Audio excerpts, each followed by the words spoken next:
magacayga waxa la yiraahdaa Yusuf baa la yiraahdaa laakiin Bagaasir Muuse Axmed baa la yaqaanaa waxaan ahay odayaasha deegaanka Xaaxi haddii aan ka warramo marshuucan horta marka hore Ilaahay baa mahadleh marka labaadna waxa mahadleh xukuumadda Soomaaliland iyo wasiirka halkan noogu yimi marshuuca dhagax dhigay maalintii dhaweyto dixda marshuucaasi haddii aan ka warramo waxyaabo badan buu u leeyahay faa'iido deegaanka Xaaxayaad dooxiyo naga jabay oo maray meel dee noo jirta ilaa 12 kilomitir ayuu baadho u jabay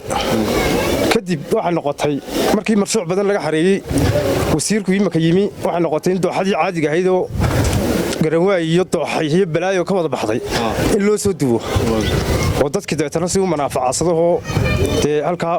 calafkii xoolaha kii dadka wixiiba inta loo soo jeeyo 3 laagood bay dixdu martaa 3diiba uu soo dhagax dhigay 3 iyo beer yar oo halkan oo iyadana gaar loo xidhayo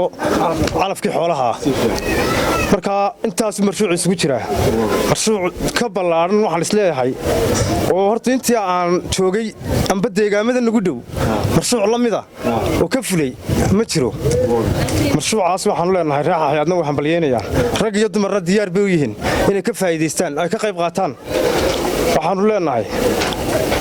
annaguna Ilaahayna waa ugu mahadnaqaynaa xukuumaddana waa ugu mahadnaqaynaa wasiirka noo keenana waa ugu mahadnaqaynaa waxaan Ilaahay ka rajaynaynaa in Ilaahay kuwii ku manaafacadsada sidii loogu talagalay ugu manaafacadsada in Ilaahay naga yeelo magacayga waxa la yiraahdaa Yuusuf Axmed Xasan waxaan deganahay Xaaxi